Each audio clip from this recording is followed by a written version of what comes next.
Hey everybody, how's it going this week?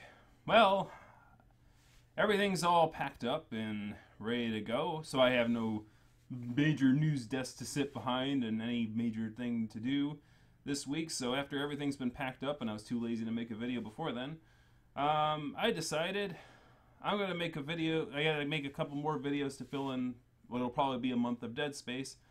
So I got to record in my Zen corner.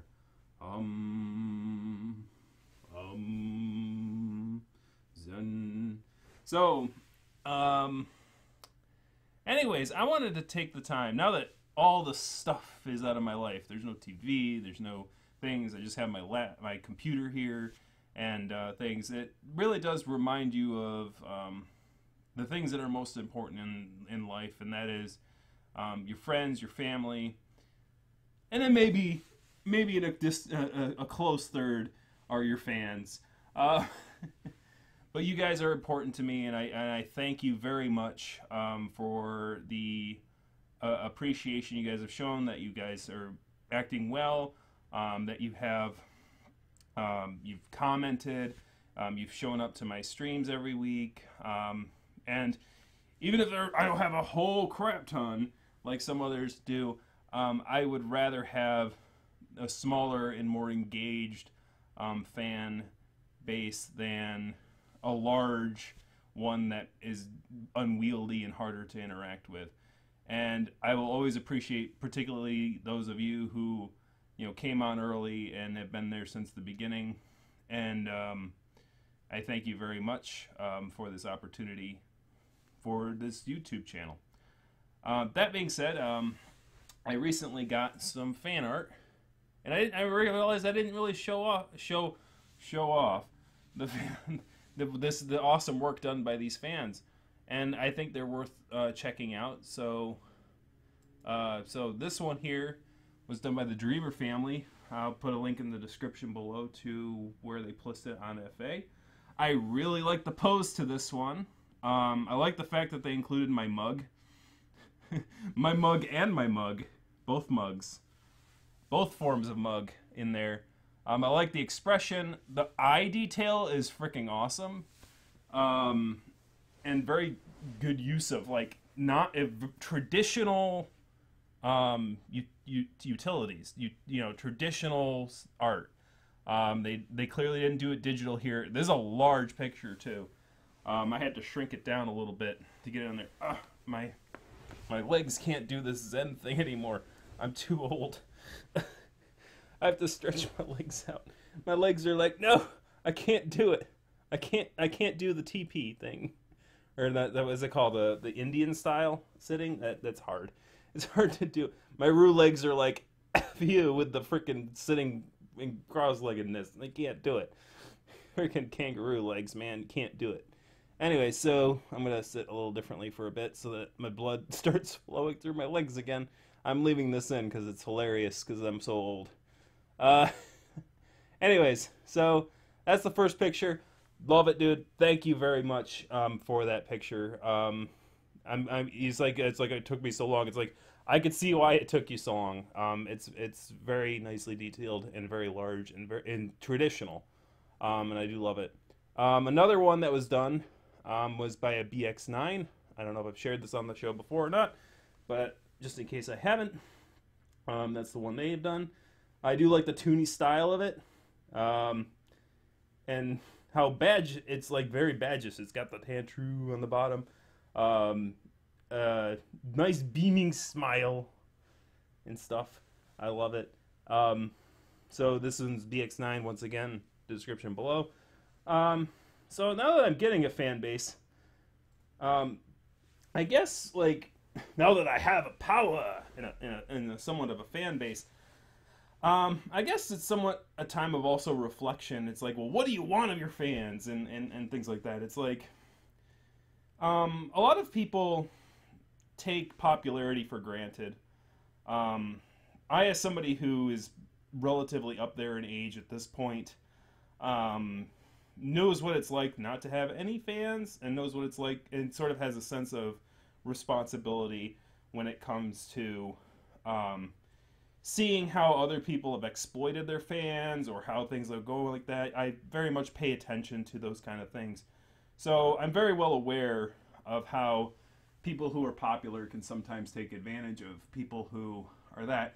And so I always kind of feel a little, it's kind of weird. It's like when I receive art like that, it's humbling, and it's also very like, oh man, it's like, was I worth that time that they invested into that? And you know, you can't judge people for what they wish to invest time in.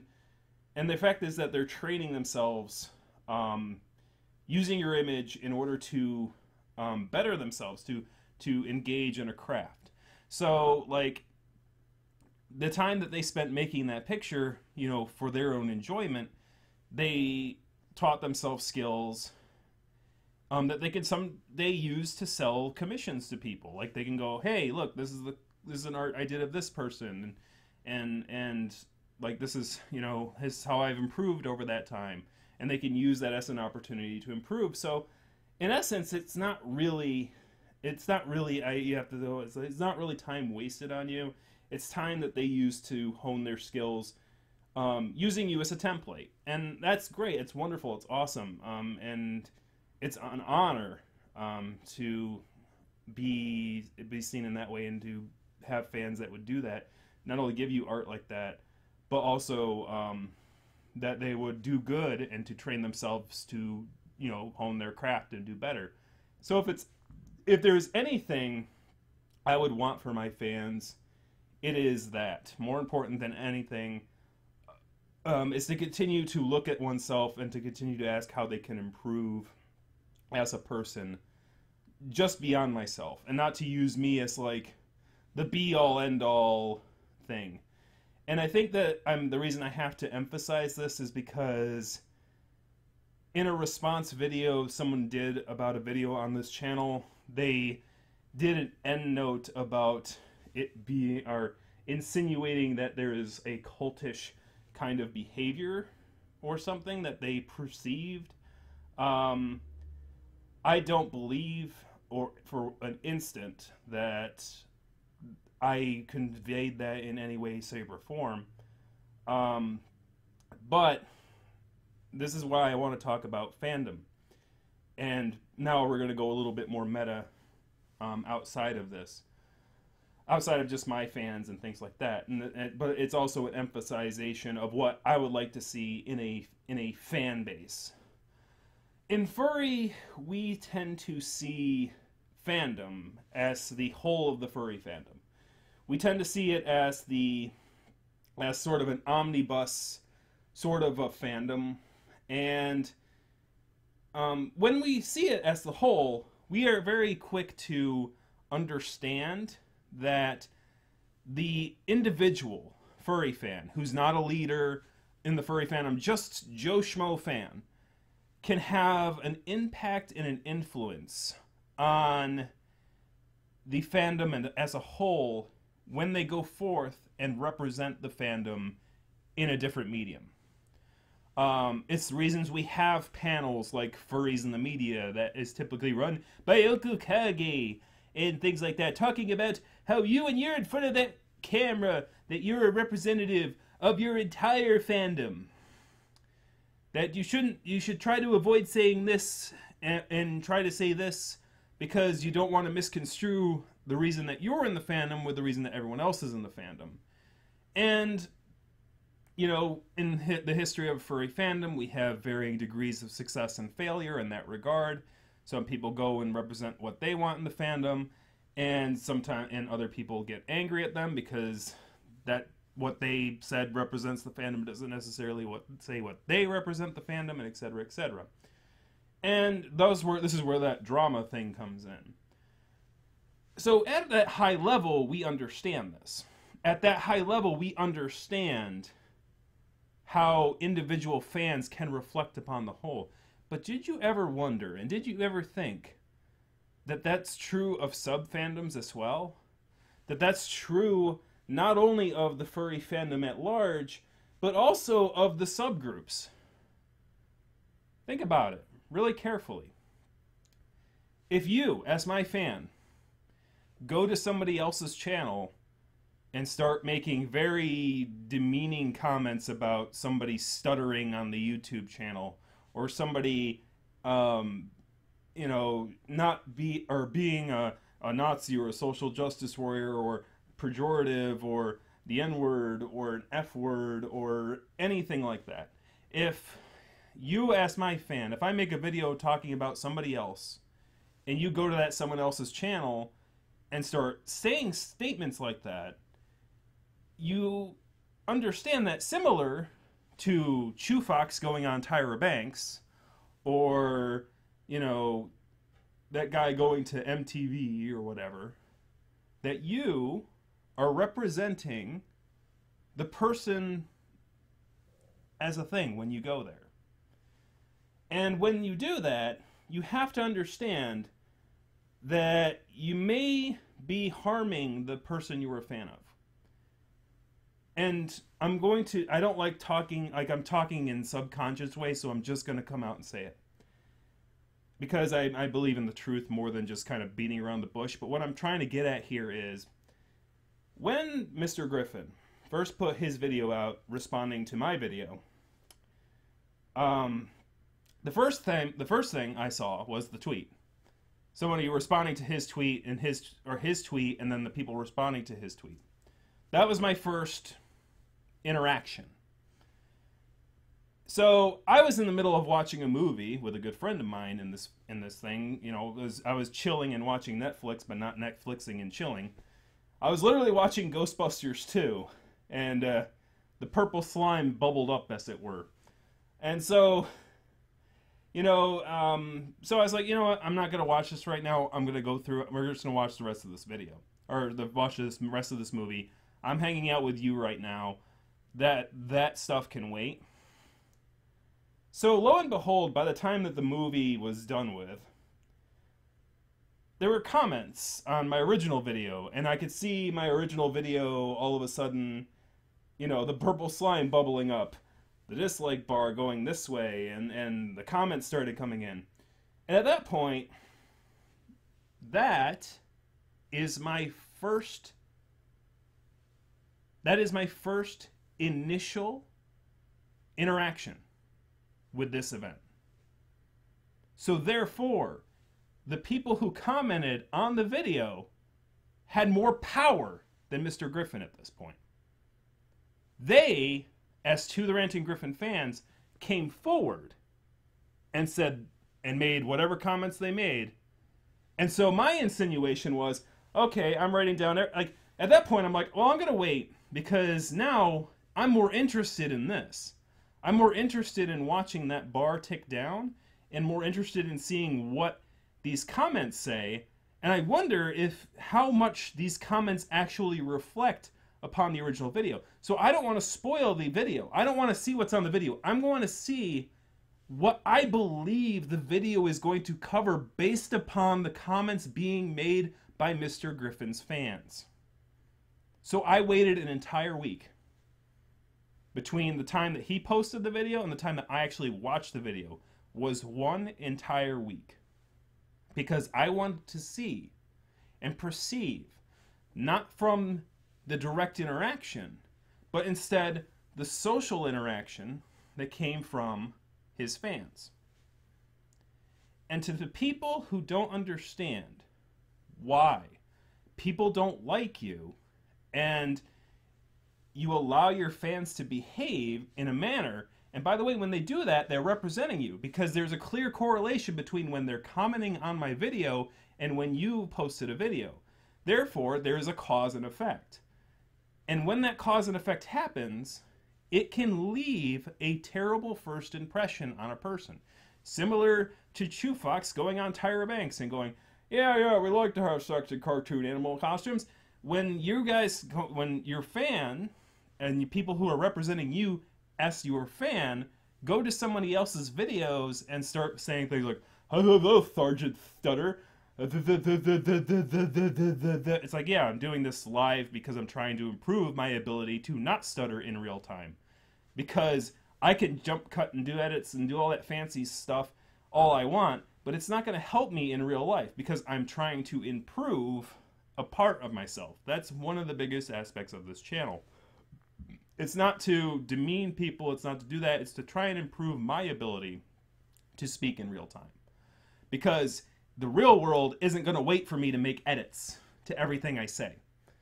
If I can't say things in a nice, coherent manner right away and do that without having to do all that and make jump cuts and edits and all that crap, I'm going to be in trouble in the real world.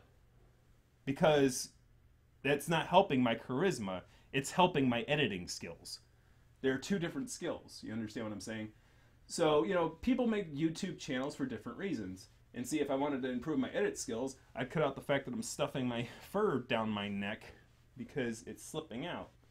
But I leave that in because I need to learn to stuff that myself and get better at doing that instead of, making a mess of it during the video. But anyways, because what you see is what you get. And what you get is me, irregardless. So that being said, if anything I would ask of my fans, it is, please understand that when you, as my fan, if I talk about somebody else or do something else, and you go to that person and you behave in a mean and vindictive manner, know that I can't support you when you do that, because you can't, if you think that you have to defend my honor or represent me in a separate circumstance, you don't have to. Our internet's pretty connected now. If I wanted to respond to somebody, I can. If I want to talk with somebody, I can. It doesn't require being used as a third party, even though I'm not going to be available 24/7. No individual is. And not everyone can be anywhere at once. But you have to remember that if you want to represent somebody, you have to reflect the best of them, if you cannot all help it. That's true of whether you're going on the camera to represent the furry fandom, or you're going onto a comment section to represent the rational thinkers of the internet. If you behave like a jerk, people are going to assume that you're a jerk. And I think it's very disconcerting when rationalists are behaving like jerks and using it as an excuse and going, well, Rick and Morty, blah, blah, blah. It's like the instant that you make rationalization a demeaning and completely destructive force, then you are encouraging people to turn away from the rational.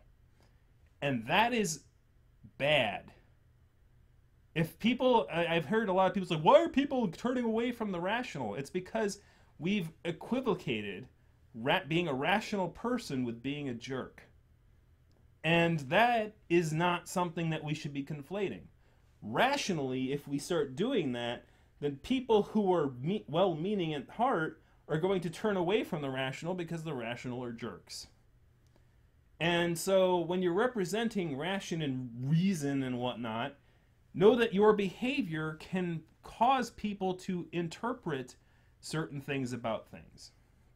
If you as a Christian go forth and start telling people to burn in hell, they're going to assume that Christians want to see the worst in people, that they want people to burn in hell, that they're more construed about the punishment rather than morality.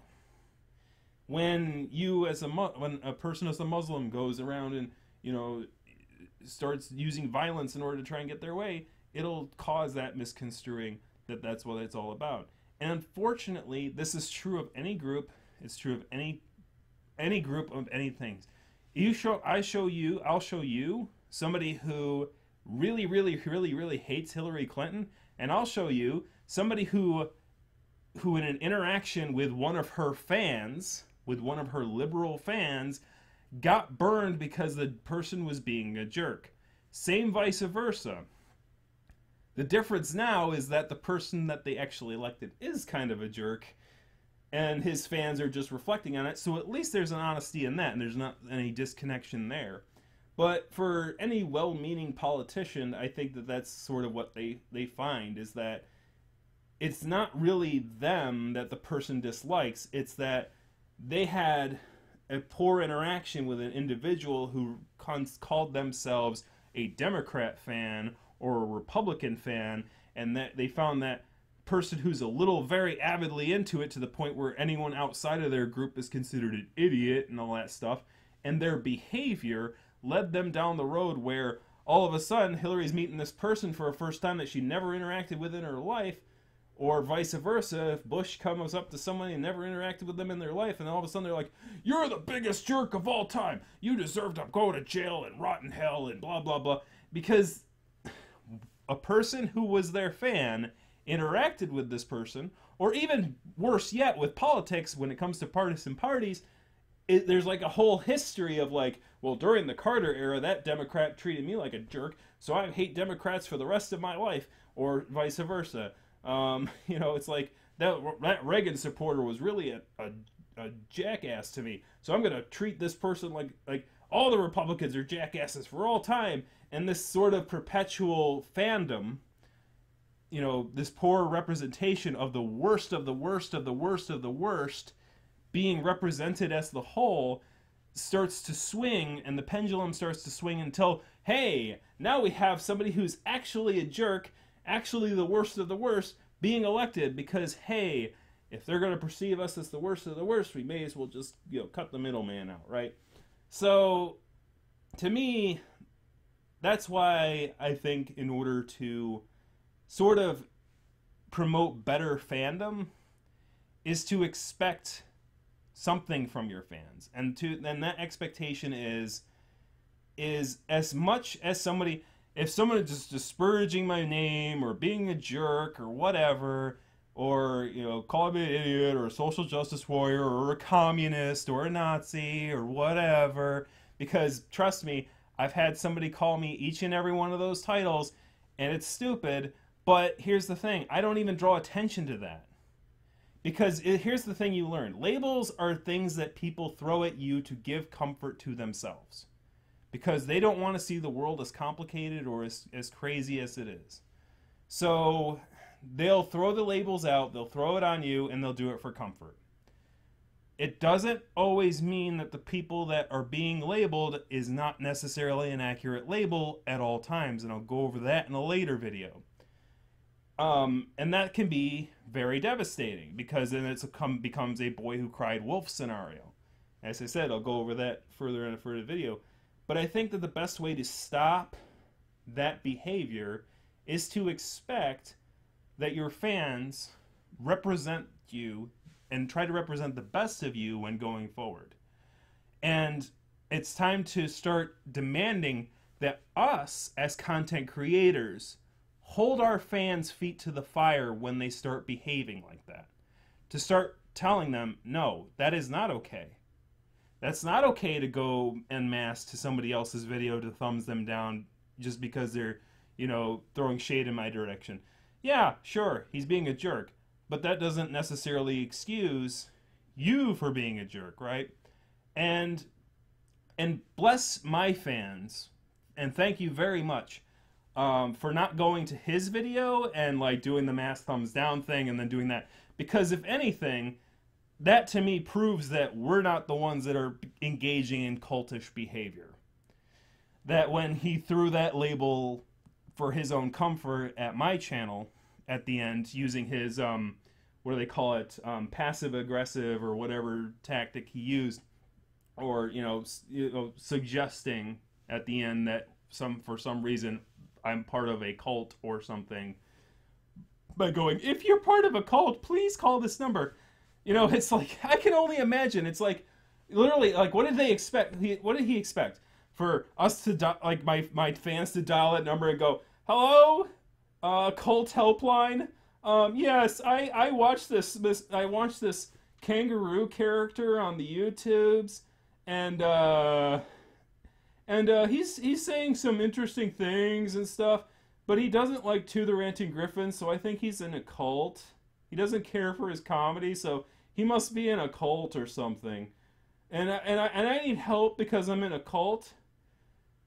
It's like, if I'm at the other end of the line, I'm like, what the hell is this guy going on about? What? Anyways, as I said, it's not about all that. Because to me, it's like I would rather have fans. I don't want fans who are going to go out there and throw themselves out there for the sake of thinking that they're doing something to honor me, or that I'm going to pay attention to them or give them, cookies or something because they're going en masse to a video to give it a bunch of thumbs downs. Um, I would rather they do things that they would enjoy in the day. And and particularly, I don't think many of my fans would enjoy going to a To the Ranting Griffin video for any reason. But I think that I would hope my fans have more thoughtful and more things to engage in rather than that. And that, to me, don't expel your happiness and your pursuits for my ends. Don't do that. If you want to draw art of me, or you want to do those things to improve your skills as artists, feel free, and feel free to do that as my fan. And I will be grateful. I will show appreciation for that. But don't do it because you think that you want to impress me or do anything like that, because you listening to a Roo ramble for like freaking a half hour is impressive enough, and I thank you very much for the honor of being able to ramble at your ear for 30 minutes, and I expect nothing more, honestly. So thank you for that, and whatever comes as it may, I hope that we as content creators, and I say that as a content creator, can do more to push some expectations to our fans, not to, make idols of us, or to make art of us just for the sake of making art of us, or to, buy us drinks, or to donate to charity to impress us. Because if you're donating to charity to impress a furry celebrity, you're not donating to charity out of the goodness of your heart. You're doing it for other social reasons, and I don't believe that that's correct. You need to be you, because at the end of the day, the people you idolize can't help you. We can help teach you and help you understand the world a little bit better, but we don't know your circumstance. We don't know who you are. We don't know what relationship issues you have, or the struggles and the strives that you have to. So my hope is that in time that you become better at sharing those stories about your personal trials and how you overcame them, and being able to share that with others such as that. And if there's anything that I would like to see, is that, because me as human beings and as furries and stuff like that need to get better at communicating with one another about those kind of things. And I think that's about it. So I'm rambling into a bunch of different things, but the long and the short of it is, the only expectations I have of my fans is that you improve and you do the best that you can do with the tools that you have and the creative energies that you have. And when you do that, then you don't need someone like me. You don't need someone like a Griffin. You don't need someone like a cockroach who, or you don't need people who are leaders, because then you can become the leader. Because the furry fandom will be stronger when people understand how to use the tools and the talents that they have to improve the world and the fandom around them. And it doesn't, because if I ask you to listen to everything I say and only utilize what I say and my word is law and stuff like that, then what ends up happening is that you become too dependent on too few. That the talent is not disseminated amongst people. I don't want to become the best artist in the fandom and the best dancer in the fandom and the best thing in the fandom. I don't want all those talents to become popular in all those ways, because I want to see, because that, other people are far more talented, and we all, have our different talents, and and it's awesome to see them all come to the table, and I want to continue to see that. So no, I'm not a cult. Far from it. I would even say that social, since I talk about politics and social political, I will end it on this. Right now, the world is mocking the United States, mostly because of the leadership that we currently have. Um, However, we have something called term limits. And as one person said at the end of an old classic movie, a Charlie Chaplin who never spoke much on camera said, "Dictators die. And as long as dictators die, liberty will never perish." So I think that a lot of the superpowers in this world right now are consolidating their power into very few people. We are seeing leaders for life emerge in China and in Russia. But the problem is that when as chaotic as like riot, like leadership by riot and leadership by special interest groups and things like that can seem chaotic and sporadic in the United States, I think that it's better to have that on the sleeve as much as it seems like as much as it seems like it's a thing to exploit, as Russia seems to think it is. That at the end of the day, it creates leaders, as opposed to institutions and enforced homogeny, such as Russia and China seem to dictate. In the short term, it might seem like they'll be more powerful for it because they have people with more experience, and those people who have experience don't get washed away. But sooner or later, unless science changes it in some way, shape, or form, everyone is going to die. And if leaders are so grasping at their straws of power that they refuse to allow others to disseminate and become better themselves, then they harm, in the long term, their country's ability to take leadership roles and to train other people to replace those in power when they inevitably have failing health. And likewise, I think that that's true of fandoms. People as content creators and leaders should, do what we can in order to improve one another, like others that wish to create content and others that wish to, create art, and do our best to help them become better. Because if they become better, we all become better. And whether or not you want to, dismiss my videos as social justice nonsense, whatever floats your boat, you're free to do what you want. And I think that you'll become better for it if you do that. But I would hope that you won't just listen to one person telling you what you should think and how you should feel and all of that. And that if all those people that are against them personally are part of some sort of mob or something or other, that might be their feelings about it getting in the way of their logic. And so with that, on that note, I've rambled about this from here into Sunday. I think I got my point across. But thank you once again for being my fans, and I hope that you will remember my words here. And to any future fans I have, I hope you reference this video, because I'll become either more popular as time goes on, and I think that this is a good sort of baseline for me to do this, because as a leader becomes more popular, they become more powerful, and as they become more powerful, they can sometimes lose sight of what it was like not to be that way.